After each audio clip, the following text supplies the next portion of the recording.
Assalamualaikum warahmatullahi wabarakatuh. Perkenalkan, nama saya adalah Perlia, NIM 19110031, Prodi S1 Farmasi semester 2A.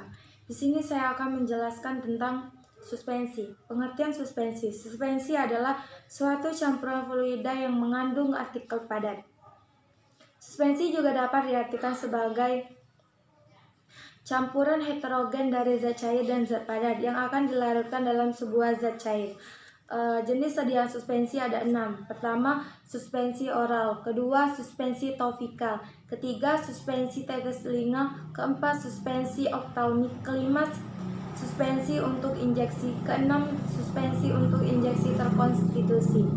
Jenis-jenis sediaan suspensi.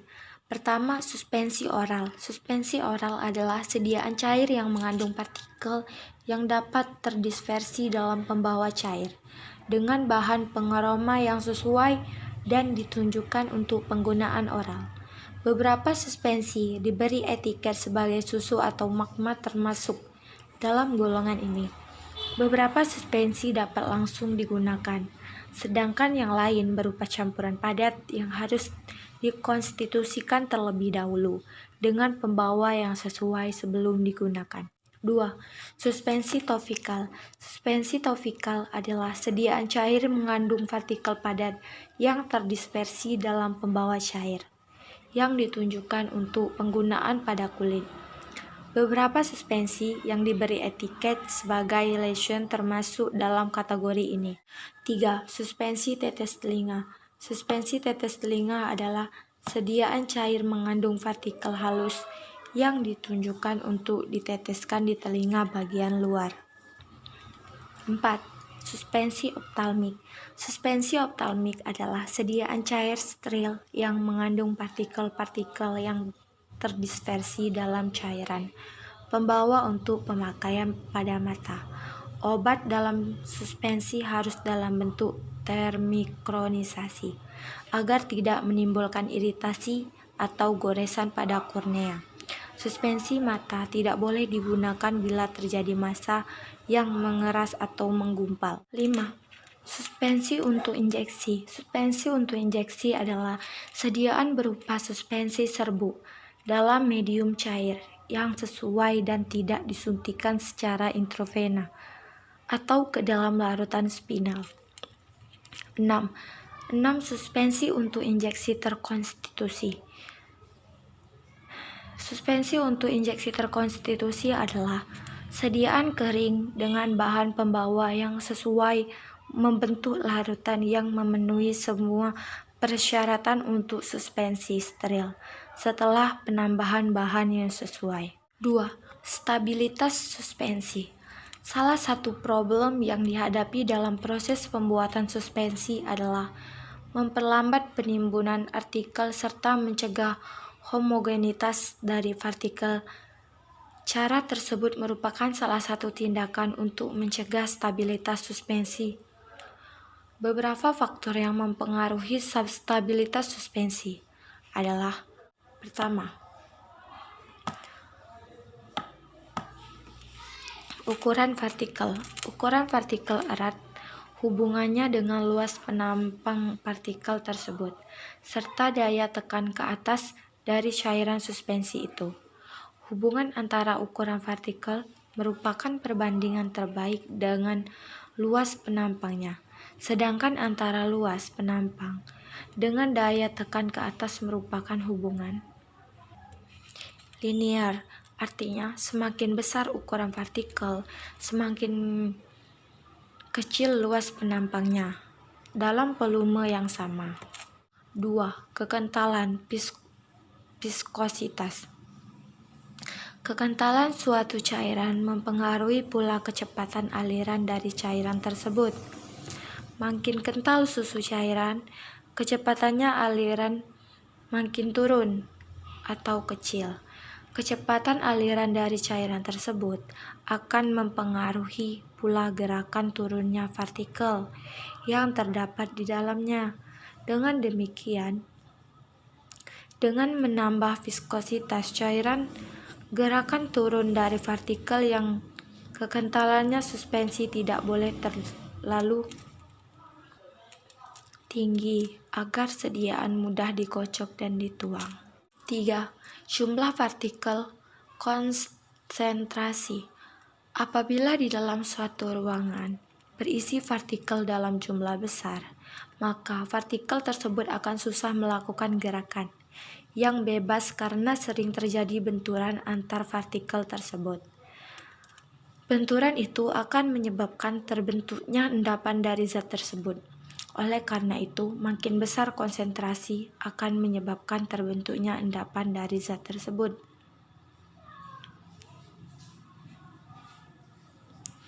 Oleh karena itu, makin besar konsentrasi partikel, makin besar terjadinya endapan partikel dalam waktu yang singkat.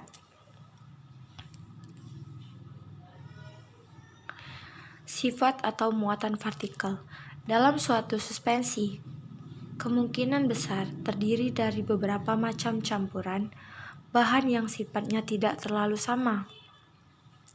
Dengan demikian, ada kemungkinan terjadi interaksi antar bahan tersebut, menghasilkan bahan yang sukar larut dalam cairan tersebut. 3. Cara mengerjakan obat dalam suspensi. Metode pembuatan suspensi. Suspensi dapat dibuat dengan cara 1. Metode dispersi. Dengan cara menambahkan serbuk bahan obat ke dalam mucilage yang telah terbentuk, kemudian baru diencerkan. Perlu diketahui bahwa kadang-kadang terjadi kesungkaran pada saat mendispersi serbuk dalam phage. Hal tersebut karena adanya udara, lemak atau kontaminan pada serbuk. Serbuk yang sangat halus mudah kemasukan udara, sehingga sukar dibasahi. Mudah dan sukarnya serbuk terbasahi tergantung besarnya sudut kontak antara zat terdispersi dalam medium. 2. Metode precipitasi. Zat yang hendak didispersi dilarutkan dahulu dalam pelarut organik yang hendak dicampur dengan air. Setelah larut dalam pelarutan organik, diencerkan dengan larutan persuspensi dalam air. Akan tetapi, endapan halus dan tersuspensi dengan bahan pensuspensi. Cairan organik tersebut adalah etanol, propylenglikol, dan foliat linglik. Sistem deflokulasi. Dalam sistem deflokulasi, partikel deflokulasi mengendap dan akhirnya membentuk sedimen, di mana terjadi agregasi, akhirnya terbentuk kek yang keras dan sulit tersuspensi kembali. Sistem flokulasi. Dalam sistem flokulasi, partikel terflokulasi terikat lemah, cepat mengendap, dan pada penyimpanan tidak terjadi kek dan mudah tersusun kembali. 4. Penilaian stabilitas suspensi. 1. Volume sedimentasi adalah suatu rasio dari volume sedimentasi akhir terhadap volume mula-mula dari suspensi sebelum mengendap. 2. Derajat flokulasi adalah suatu rasio volume sedimen akhir dari suspensi flokulasi terhadap volume sedimen akhir suspensi deflokulasi. 3. Metode rheologi berhubungan dengan faktor sedimen dan redispersibilitas membantu menentukan perilaku pengendapan, mengatur phage, dan disusun partikel untuk tujuan perbandingan. 4. Perubahan ukuran partikel. Digunakan cara freeze-thawing, yaitu temperatur diturunkan sampai titik beku, lalu dinaikkan sampai mencair kembali. 5. Keuntungan dan kelemahan suspensi.